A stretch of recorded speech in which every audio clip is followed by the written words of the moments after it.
Prospecting के अंदर माहिर बनने के लिए आपको एक प्रिंसिपल जरूर सीखना पड़ेगा, और वो प्रिंसिपल है द प्रिंसिपल ऑफ रिएक्शन।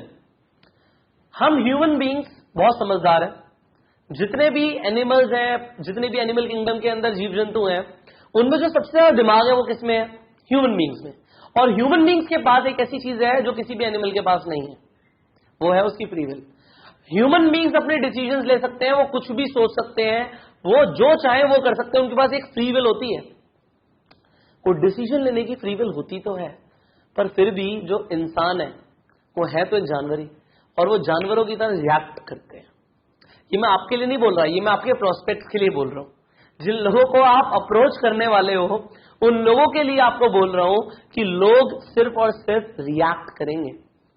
वो अपने डिसीजन जो ले रहे हैं अपनी फ्री विल के हिसाब से नहीं ले रहे। देखो, दो तरीके से हम डिसीजन लेते हैं, हमारे दो तरीके के ब्रेन एक्टिव है। एक होता है हमारा कॉन्शियस ब्रेन। अब जो कॉन्शियस ब्रेन होता है वो अभी एट प्रेजेंट, जैसे आप और मैं बात कर रहे हैं ना, आपस में हमारी कॉन्वर्सेशन चल रही है, आप समझ रहे हो, अभी आप कॉन्शियसली एक्टिव हो। मैंने किया, आप कॉन्शियसली एक्टिव हो गए, आपका ध्यान ले लिया मैंने, फोकस ले लिया, ये आपको कॉन्शियस ब्रेन है। पर सब कॉन्शियस ब्रेन बहुत सारे डिसीजंस ले रहा है इसी टाइम पे। आपको कब पलकें झपकानी है, आपको क्या करना है, कैसे करना है, जो आपके डिसीजंस होते हैं एक्चुअल में जो आपका सबकॉन्शियस ब्रेन है वही लेता है। पर जो कॉन्शियसली आप डिसीजन ले रहे हो ना, वो भी आपको नहीं पता कि उसमें भी कहीं ना कहीं सबकॉन्शियस का रोल है, और उस रोल को जो इन्फ्लुएंस कर रहा है, जो ट्रिगर कर रहा है, कॉन्शियसली अभी जो आप करने वाले उसको कौन ट्रिगर कर रहा है? वो रिएक्शंस कर रहे हैं। वो न्यूटन का थर्ड लॉ ऑफ मोशन है ना, कि every action has an equal and opposite reaction. Her action का कुछ ना कुछ रिएक्शन जरूर होता है। एग्जाम्पल के तौर पे, अभी कोई इंसान आके अभी आपके पीछे से एकदम से आपको एक चांटा मार दे, ऐसा कोई करेगा नहीं, फिर एक मैं एग्जाम्पल के तौर पे दे रहा हूं। अभी कोई आते आपको स्लैप कर दे, आप क्या करोगे? आप पलट के उसे भी स्लैप करोगे। एक एक्शन हुआ और तुरंत रिएक्शन हुआ, आपने रिस्पॉन्ड नहीं किया। ह्यूमन बीइंग्स करना तो चाहिए, बट ज्यादातर लोग रिस्पॉन्ड नहीं करते, रिएक्ट करते हैं। समझदारी से जो फैसले लेने होते हैं ना, हम कहते हैं उनको सोच समझ के फैसला लेना, सोच समझ के फैसले नहीं लेते। आप जब अपने प्रोस्पेक्ट को टाइम देते हो, सोच के बताइए, सोच के कुछ नहीं हो रहा। ये सिर्फ मिथ है कि सोचेंगे, सोच के होगा, कोई नहीं सोच रहा। सिर्फ एक्शन और रिएक्शन। ह्यूमन बीइंग सिर्फ रिएक्ट करेंगे, जो उनके साथ हो रहा है रिएक्ट करेंगे। उनको लगा, उनके साथ एक रिएक्शन हुआ कि उन्हें पैसों की जरूरत पड़ी, अभी के अभी कुछ ऐसा हो गया, बिजली का बिल सामने आ गया कि जी 15,000 का बिजली का बिल आ गया, 10,000 का बिजली का बिल आ गया, पैसे चाहिए। पैसे चाहिए, जब चाहिए तो फिर कुछ करना पड़ेगा, तो वो रिएक्ट कर रहे हैं बस, सोच समझ के कोई फैसला नहीं लेगा। तो आप जितना मर्जी बोल लो अपने प्रोस्पेक्ट को कि सोच के समझ के बताना, will not work. So what you need to do, क्या करना है?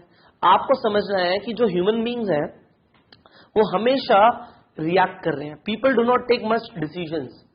आप जब डिसीजन लेने के लिए कहते हो तो वो डिसीजंस नहीं लेते, they just react to whatever happens with them. वो सिर्फ रिएक्ट करते हैं जो उनके साथ हो रहा है। अब होगा क्या? आपकी वजह से जो होगा, उस वजह से लोग आपकी तरफ रिएक्ट करेंगे। सो आपकी वजह से आपके हाथ में क्या चीजें हैं, यहां पे समझो। यहां पे एक आप कुछ बोल रहे हो, यू आर सेइंग समथिंग और यू आर डूइंग समथिंग। आप कुछ बोल देते हो, उससे एक रिएक्शन आता है, आप कुछ कर देते हो, उससे रिएक्शन आता है। इसे जरा समझो, आप एक रोड पे जा रहे हो, आपने सामने वाले की गाड़ी को ठोक दिया, अब क्या होगा? आपने एक एक्शन किया तो हो सकता है सामने वाला बाहर निकल के आए और आपके शीशे पे जोर जोर से बोले, नीचे कर भाई, बात करनी है तेरे से, बाहर निकल। वो रिएक्ट कर रहा है, और हो सकता है फिर आप भी रिएक्ट करो। सो अब यहां पे एक तो कुछ करने से रिएक्शन हुआ, अब आपने वहां पे उसे कुछ बोल दिया, आपने कुछ और अब्यूजिव बोल दिया, और उसने आप पे हाथ उठा दिया, तो यहां पे आपके बोलने से भी रिएक्शन हो रहा है। हो सकता है आप वहां पे उसे बड़े प्यार से समझाओ कि सर कुछ ऐसा था, कुछ इमरजेंसी थी, किसी का एक्सीडेंट हो गया था, मुझे जाना था, और गलती से इस तरीके से मेरे दिमाग में चीजें चल रही थी, आई एम सो सॉरी। तो हो सकता है आपके बोलने से कुछ और रिएक्शन हो, आप समझो बात को, कुछ बोलने से कुछ और रिएक्शन हो सकता है।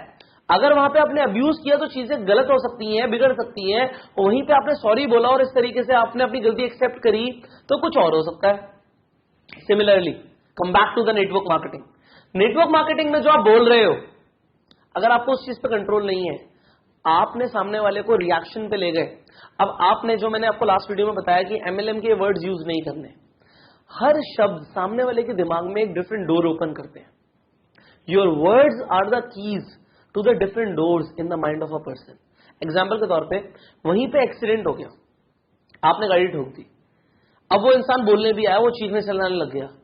आपने ऐसा बोला, ऐसा हुआ नहीं हुआ मैं उसकी बात नहीं कर रहा, आपने ऐसा बोला कि यार मेरे घर में डेथ हो गई है, मेरा दिमाग कहीं चल नहीं रहा, आई एम सो सॉरी, इस वजह से थोड़ी सी गाड़ी टच हो गई। ऐसे बोलते ही सामने वाले के दिमाग में कुछ और डोर ओपन हो गया, उसने भी आपकी तरफ एक सिंपैथी फील करना शुरू कर दी और आपको बोला कि कोई नहीं, आप जाओ। आपके शब्द कहां से कहां लेके जा सकते हैं कॉन्वर्सेशन को, सेम सिचुएशन में। सिमिलरली नेटवर्क मार्केटिंग, अगर आप ऐसा बोल देते हो, मैंने एक कंपनी ज्वाइन करी है, काम खत्म। क्योंकि यहां पे जो डोर ओपन होगा ना, वो क्या डोर ओपन होगा, एग्जांपल देता हूं मैं आपको। यहां पे डोर ये ओपन होगा क्योंकि उसके भी किसी फ्रेंड ने या उसने कोई कंपनी ज्वाइन करी होगी, या किसी ने उसे पहले भी अप्रोच किया होगा ये बोल के कि कोई कंपनी है और वो नेटवर्क मार्केटिंग कंपनी होगी, उसका एक्सपीरियंस हो सकता है अच्छा ना भी हो, और उसके दिमाग में अप्रोच आ जाए नहीं, ये वही होगा। वो आपने एक दरवाजा खोल दिया, और दरवाजा खोलते ही वो इंसान कुछ और सोचने लग गया। तो आपके बोलने से देखो क्या हो रहा है, कितना ज्यादा इंफ्लुएंस है इन शब्दों में, कितनी ज्यादा ताकत है इन शब्दों में, क्या बोलना है। अब अगर आप इस तरीके से कुछ वर्ड्स यूज करते हो जो एमएलएम के वर्ड्स हैं स्पेसिफिकली, जैसे कि अपलाइन, डाउनलाइन, सक्सेस लाइंस, मेरा यहाँ पे मार्केटिंग प्लान है, यहाँ पे हमारा मतलब आपने बोला हमारा बिजनेस बीओपीपी इवेंट होने वाला है, हमारी एनडीओ ट्रेनिंग होगी, हमारा ये होगा, हमारा इस कंपनी में मैं डायरेक्टर बनने वाला हूँ, वो इंसान ये डायमंड डायरेक्टर है। सो ये जो वर्ड्स है ये एमएलएम के स्पेसिफिक वर्ड्स हैं, और इन वर्ड से अलग अलग दरवाजे खुलेंगे, चाबियां हैं ये शब्द, और वो होने से फिर क्या होगा, you can expect, so people will react to it. So यहां पे आप कैसे रिएक्शन को घुमा सकते हो, आपको वो शब्द सीखने पड़ेंगे कि क्या बोलना है। जैसे अभी हमने ओपनर सीखे, उनसे कुछ और दरवाजे खुल रहे हैं दिमाग में, वहां पे नीड और वांट सामने आ रही है कि मुझे भी चाहिए, मुझे बताओ। सो वो आपको सीखना पड़ेगा। यहां पे आपको ये चीज समझनी है, there is nothing called good और बैड प्रोस्पेक्ट्स। ऐसा आप बोलते ना कभी कभी, यार वो प्रोस्पेक्ट बहुत बुरा था, ये प्रोस्पेक्ट बहुत अच्छा था। कोई भी प्रोस्पेक्ट गुड और बैड नहीं होता, कोई भी अच्छा और बुरा नहीं होता, सारे के सारे प्रोस्पेक्ट्स न्यूट्रल होते हैं। It's a mindset I am giving you. Mindset training तो पूरे कोर्स में चलती रहेगी, खत्म नहीं हुई है। So it's a mindset that there is no good और bad prospect, everybody is neutral, people will just react to whatever happens with them. और वो होगा कैसे होगा उनके साथ, या तो कोई उन्हें कुछ बोलेगा या कोई कुछ करेगा उनके साथ। सो आपको अगर अपने रिजल्ट्स पे कंट्रोल करना है, अगर आपको ज्वाइनिंग के रिजल्ट्स बढ़ाने हैं, so you will have to control, आपको कंट्रोल लाना पड़ेगा और आपको बदलना पड़ेगा जो आप अभी तक बोलते हो, यू से और you do. So you understand this, हमेशा याद रखना principle of reaction. The principle of reaction is, लोग अपनी फ्री विल से डिसीजन नहीं लेते, they just react to whatever happens with them, and उनके साथ जो हो रहा है वो उनके हाथ में नहीं है, उनके डिसीजंस रिएक्शन का रिजल्ट है, और रिएक्शन आपके हाथ में है कि आप क्या बोलोगे और आप क्या करोगे। सो इसे कॉन्टिन्यूसली इंप्रूव करना है हमें। So now you have understood the principle of reaction. अब जो वर्कशीट में लिखा हुआ उसे करो, and I will see in the next video. Till the time, go self made.